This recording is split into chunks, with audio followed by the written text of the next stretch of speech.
Hello everybody. Last week I made a video all about how improving your photos is actually quite a difficult thing to do because nobody can agree on what makes a good photo. For example, someone could look at one of my photos and say, James, I reckon that would have been a bit better if you'd used a long exposure. And I could say, no, please don't make me use a long exposure. I hate long exposures. And then I'll start crying and it'll just get awkward. And therein lies the problem. Other people cannot improve your photos because in your eyes, they may well not be improvements. So I think one of the best ways to improve your photos is to look at your own photos, your best photos, to try and figure out what it is within those images that you want to carry forward into future work. And that's what this video is about basically. I'm going to look at some of my 2019 images and try and work out why it is that I like them and what I want to take forward into future work. Because when you do this, you might spot techniques that you were using for a time that you just forgotten about. You might spot techniques that you've employed subconsciously and you didn't even realize. You might spot things within images that are just lucky and coincidental. And you find all sorts of good things in good images. And the truth is that anybody can look at their bad photos and work out why it is they didn't work and what would have improved them and all that kind of stuff. But I actually don't think that is going to improve you that much. Looking critically at your best photos and trying to work out if there's any way you could have improved them, and as I say,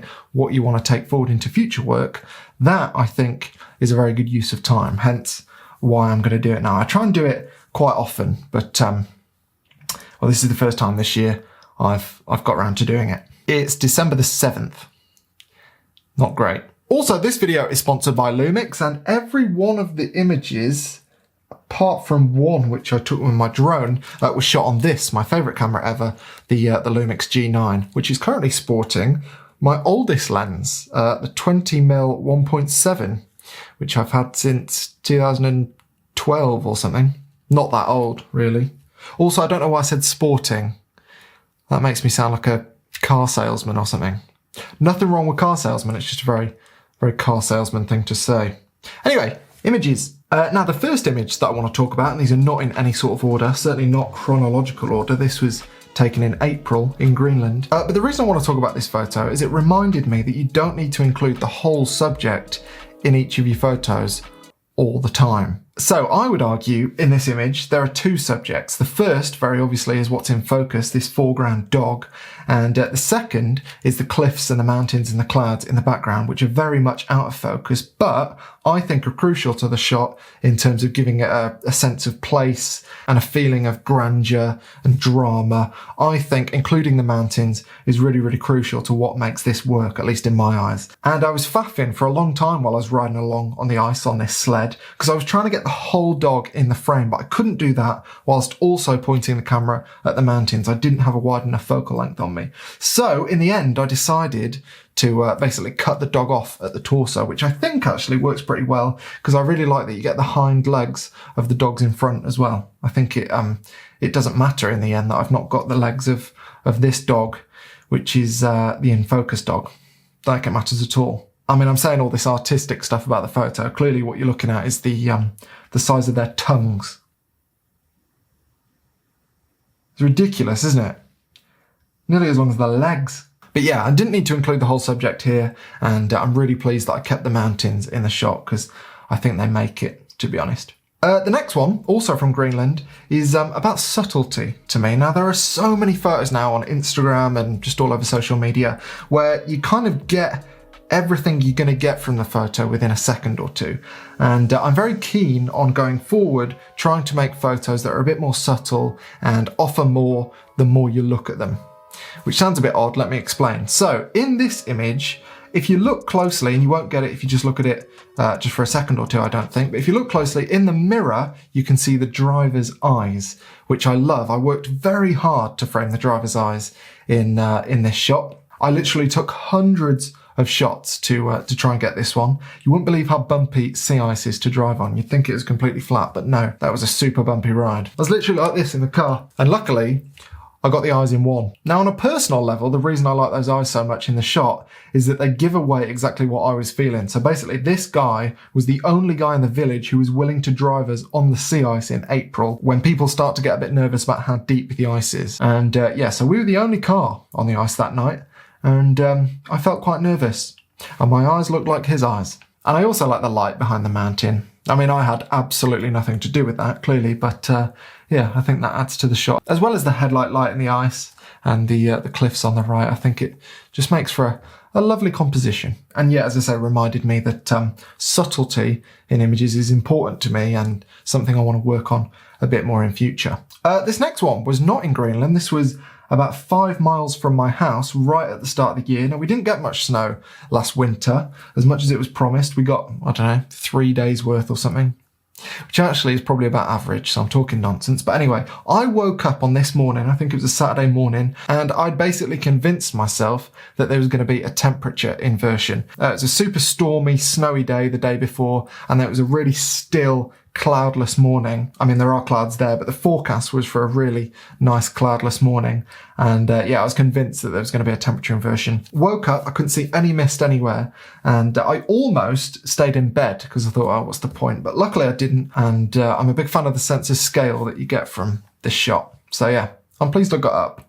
Back to Greenland again. Productive trip in terms of images, that one. And it's a shot of these birds flying over the mountain. The reason I like this one so much is it's a great example of what I made a video about the other week, which is taking photos faster and not missing shots, because these birds basically, either side of this frame, they're not really around in any great numbers. Like the majority of the birds that were flying over the mountain, I managed to capture in this frame by pre-composing the shot with this mountain right in the middle, and I just waited for the birds to come into shot, and it worked out perfectly. I mean, I made a video about this as well, about how I use the range mask tool to darken the sky but keep the birds white. And in the comments of that video, everyone said that they thought the birds were stars. So it's not a perfect image when you look at it on the small scale, but when you see it big, it's definitely one of my favourite shots. So yeah, to me, this image is a reminder that being ready is super important, and that you can't always plan your favourite shots, or the shots that will turn out to be your favourite shots, which this one certainly is. Oh yes, this bus in Sri Lanka. Again, another example of, well, thousands of shots probably while I was sat in the back of this taxi, shooting through the windscreen. Eventually this bus came along, and this bus basically symbolises to me everything that Sri Lanka seemed to be. Colourful, loud, and really friendly looking. And hot, actually. This image does look like it's taken in the heat. So yeah, I really love this shot, and I'm really pleased I persisted. A reminder that sometimes car sickness is well worth it. As was the Greenland car one I just showed you that I took a couple of weeks after this. This one that I took in Italy with my brother, that's Tom, stood on the ledge, I took about 6 weeks ago, maybe a bit longer than that. And this is one of the only examples of photos that I've taken this year where I have waited at a location for light. Now, generally speaking, and you'll know this if you watch this channel much, but I'm not the biggest fan of photography sort of taking over any trip. I very much like the photography to be the second thing that I'm doing. I want to adventure first, I want to experience a new place, I want to walk where I want to walk, and I don't want to think about where I'm going to be at sunset and sunrise and all that kind of stuff. I'm not interested. Photography is about documenting the things that I'm doing and the adventure I'm having, not the other way around. However, in this instance, I thought the location looked good enough to justify hanging around for a couple of hours. And well, on the basis of this image, for me at least, I think that turned out to be the case. I absolutely love this photo. And yeah, I'm really pleased I waited till just about golden hour to get the shot. I mean, I'm not sure that Tom thought it was worth it, but I had the car key, so wasn't much you could do about it. Here's one from the Faroe Islands. The reason I like this is because I would have composed the shot completely differently if I wasn't stood in the corner of the frame wearing a bright orange coat. So I reckon in this shot, my body accounts for probably less than 1% of the pixels. And yet I chose to frame it completely differently because I'm there. And to me, at least, that kind of reminds me that it doesn't matter necessarily how big or small your subjects are in a frame. What matters more is what they represent and whether or not they're worth taking a photo of. And in this instance, based on the landscape, I'd suggest it was very much worth taking a photo of. And yeah, I quite like the subtle subject as well, aka me. Although I'm not sure my jacket would class as subtle, which is actually the reason it works so well. So yeah, there's actually nothing subtle about this photo. Also on the subject of the Faroes, actually, this one, which was taken at a place I can't remember the name of, but it's pretty much the most visited place in the Faroes, or the most photographed, as far as I can tell. This is a location that I've seen hundreds of photos from, most of which have been shot at golden hour. But to be honest, having seen this photo that I got, I'm so pleased that I didn't go at sunrise or sunset, because I think it works brilliantly with the bright tones in the sky, which pretty much match the tone of the waterfall. And for some reason, to my eye, that just works really neatly. Another place that I got hundreds of the same file, but this one, as you can see, includes a nice bird flying around, which I think really adds to the story. And yeah, if you've watched this channel for a while, you'll know that I'm really not averse to flat light in any way. And in many ways, I prefer it to like golden hour and good light. So yeah, this is the kind of photo that shows why, really. And in fact, one of my other favourite photos of the year, I took about 20 minutes after this, which is this one. I basically pointed the camera 90 degrees anti-clockwise, and there's this island out to sea.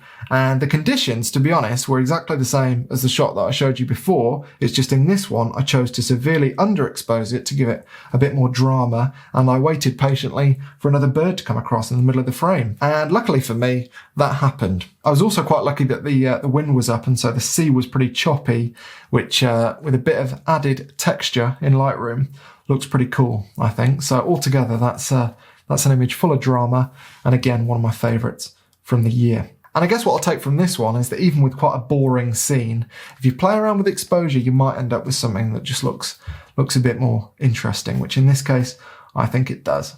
Where to next? Ooh, this Sri Lanka one of Emily is another I really like, and I like it for a couple of reasons. First of all, I really love when edges go right into the corner of a frame, as the cliff does in this particular photo. I've done this a few times this year to quite good effect, in my own humble opinion. Here's another one of Ullenak in Greenland, my friend Ullenak, and I've run this split of the ice right into the corner of the frame, which I think adds a bit of drama to the image. The other thing I really like about this one of Emily is that her clothes perfectly match the scene. So the shirt that she's wearing, the blue and white shirt, pretty much perfectly matched the tones of the sky. So the sky near the horizon is white, as you can see pretty much, and it gradually goes blue. That matches the shirt perfectly, and the skirt matches the tones in the cliff and Sigiriya Rock in the midground. And yeah, I think that works perfectly. And that was just by chance. Those are the clothes that Emily had in her bag to make sure she got through the temple without offending anyone, to cover her shoulders and her knees. So that was lucky, and made me realise that in future, when I'm away with Emily, I will probably pay more attention to the clothes that she's packing and the scene that we're going to be going to. Complete blind luck that time, but a really valuable lesson, I think. I'll go back to Ullenak and Greenland for a minute. So this one of this iceberg, I can't really explain why I like it so much. I think it's the simplicity, and that I gave the iceberg a bit of space in the frame. So I think I remember being quite tempted to go in tighter to the iceberg, but I'm pleased I didn't, because there was space either side of the iceberg, and I think by doing that, I don't know, you just give the scene a bit of serenity, I guess, that it maybe otherwise wouldn't have if I'd gone in tighter. I also like that you can't really tell if Ullenak is facing forwards or backwards as well, because he's basically just a silhouette. I really like the texture on the ground of the snow, or the ice, the sea ice, which stood on the sea at that point. And I really like the blurred snow in the sky, because I had a few different goes at choosing the right exposure, and I slowed the exposure down quite a bit to make sure that I'd get some blur in the snow, which I think works quite well too. And in fact, I reckon this is probably my favourite photo of the year. This may well be a contender for the cover of the 2019 book, I think. Very nice, even if I do say so myself. One last Greenland one, actually, I promise. This is the last Greenland one. So this, as you can tell, looks a bit like an album cover, I reckon. These dogs and the boat and the lamppost. What I like about this one, I think, I got loads of images of dogs on this particular trip to Greenland. The reason I like this one so much is it blends the dogs, which you kind of perceive as quite wild, with society. So like a boat and a lamppost kind of shows you're in an urban setting, but it does so while still being quite a bright, minimal photo with very limited distractions. One thing I did have to do with this photo to eliminate some of the distractions that actually were there was I had to widen the scene a little bit by painting white around the dogs and extending the snow the other side of the boat. Because from memory, there was maybe like a car tyre or something close to the dogs, and then there was something else the other side of the boat. And I think the photo looks much better when the dogs in the boat have a bit of space to breathe. And looks quite serene and nice. Big fan of this one. To Norway. So this particular photo, or this hut, sorry, this is so over photographed, it's untrue. But luckily, when I went to this spot in Lofoten, I didn't realise that. I hadn't seen any photos of it before. So even though it was freezing cold and it was about 1:30 in the morning, I was keen enough to get out and shoot it. And I'm really pleased I did, because I love the tones in the sky and, of course, in the water. And that was my first time experiencing 24-hour daylight, and it's really weird shooting a daylight photo at that time of day, or at that time of night, sorry. And so the lesson, much like the When It's Past photo that I showed you, was that even if you're not that psyched to get out in the cold, do it.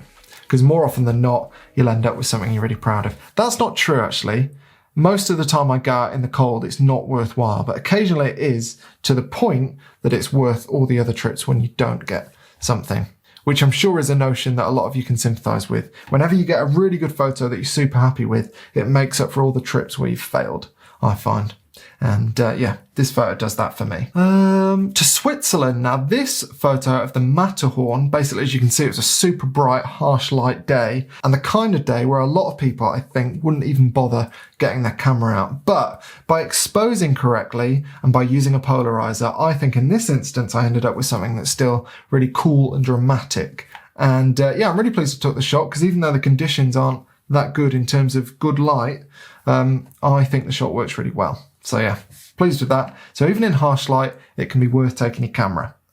This shepherd's hut that Emily took me to for my birthday, I absolutely loved. And this shot I had to think a little bit about. So the grass that you see in the bottom third of the image, that could have been a bit distracting had I taken the photo from sort of standing up height, because it would have looked quite messy. I mean, as you can see, it's not been cut or anything, and it would have just looked a little bit distracting. Now you might think, well, you could have just stood up and just gone really tight to the shepherd's hut and not included any of the grass. But the point of a shepherd's hut is that you're staying there in the wilderness with like no other distractions around. That's the beauty of it. And so when that's the case, you kind of want to include some of the nature that surrounds it, I think. And by getting low to the grass, I think you do that. You surround the shepherd's hut with colour, and it's just a shame that I forgot to get rid of that bin. Still, luckily, it's not a not commercial shot. It wasn't for a client or anything. It was just for fun. So that doesn't really matter. Wales. This is definitely one of my favourite shots of the year. And the lesson here is very simple. So I was at the top of a mountain before sort of a fairly, not treacherous, but a bit of a sketchy descent back down to the car. And I was about to put my camera away back in the bag because I thought I'm not going to shoot anything. I should really concentrate on where I'm standing. And then I sort of reminded myself that actually the camera's just a tool. Like if I fall over and the camera breaks, that's the cost of getting good photos sometimes. And I'm pleased, so pleased I didn't put my camera away, because halfway down I spotted the moon come out. Well, the moon was already out, but the clouds parted basically for literally 10 seconds, and I managed to get this shot. And if I hadn't had my camera out, I would have seen this scene, got it out my bag, the moon would have gone behind the cloud again, because it was literally a period of 10 seconds that I managed to capture this in. And I love the detail of the rock as well at the same time. So yeah, super pleased I didn't put my camera away. And this image is a big reminder of that. I won't keep you for too much longer, I promise. This photo, again in Italy, on a trip with Tom at Lago di Braies. So this was a super busy spot, and I had to wait a long time to get this composition with only one boat in it. And I could have done some clone stamping or whatever, but I was just patient, waited, and got a shot with just one boat. And also, this is the only shot of literally hundreds that I took where there isn't an oar in the water. So I think it just makes the image look a lot cleaner. And as a result, big fan of this image. The lesson is patience. This one at the Faroe Islands is, again, probably one of my favourite shots of the year. I just can't take that much credit for it though, because, I shot it with a drone. So the drone was just hovering above the ocean. Very simple composition, and it only really works because of the colours that I didn't expect to see in the Faroe Islands, which is why I love this image so much. And it didn't exactly require a lot of skill to get this photo, which in itself is a lesson. So I guess I really like this photo. I just can't feel that proud of it because, well, it was the drone that got it. I mean, a camera gets all the other photos. I I don't take all the other photos myself. You know what I mean. So last couple, so this one I got on probably my favourite beach in the world, Newborough Beach on Anglesey in Wales. And I saw a guy, I kid you not, literally a mile down the beach. And I thought he will be perfect for this composition. And so I waited probably 10 minutes for him to come into the frame, and I got the shot. So again, I guess the lesson is patience and good exposure, because this image wouldn't really work that well if you could see all the detail in the trees. I think that would be way too distracting. So exposing for the gaps through the trees, I think does the job perfectly. And last one, a photo that I took a couple of weeks back when Emily and I went on our mini moon. And yeah, it's these trees at Ullswater. And I'm so pleased that I gave these trees space in the frame. Again, same lesson as before, space in the frame. But I remember being tempted to take a portrait orientation shot with these three trees basically in the middle and the reflections included. But I think this works so much better and gives so much more of a sense of scale and space and serenity, and yeah, space in the frame. That's a big reminder that I've had this year. Oh, actually, just one more. I promise this is the last one. Again, another image that I took in the Lake District. We were staying in a boathouse, an amazing boathouse. And the first morning that we stayed, we had incredible conditions. There was no wind, loads of mist on the lake. And I got this photo. And again, the temptation was to go in super tight. I wanted the house in the middle of the frame to be much bigger than it was. There's a faint outline of these mountains that you might be able to see at the top. I wanted that to be more prominent and to be resting right at the top of the image. And I'm super pleased I didn't, because eventually this flock of birds came along. And because of the way I'd framed it, unintentionally, I ended up with these really nice ripples on the water that I think work really nicely and just, again, give the image a feeling of serenity that you wouldn't have got to the same extent, I don't think, had I gone in tighter. So again, blind luck that I didn't do that in the end, really. And it's worked out for the best, definitely. So yeah, that's enough of me talking about how proud I am of some of the photos I've taken this year. Hopefully the lesson that you've taken from this video is that it's worthwhile going through some of the shots that you're most proud of and not just looking at them thinking, oh, I'm so pleased with how this turns out. What an unbelievable image. What a genius I am. But looking at them critically and trying to work out why it is they work and what you can take forward into your future shots. I think that truly is one of the best, if not the best, ways of improving your photos. Definitely is. Anyway, that probably does it for my 2019 images, to be honest, because the long-range weather forecast for December is horrific. So I doubt I'm going to be taking many more good photos between now and the new year. Having said that, in the video the other day, I promised to go out on the streets of Manchester and do a street photography video, which I'm a bit scared about, to be honest, because I've not done street photography in a while. So those images definitely won't make it into this list. Definitely not. But anyway, thank you for watching. Thank you very much to Lumix for sponsoring this video and for helping me get those photos that I'm very proud of. And yeah, see you next time.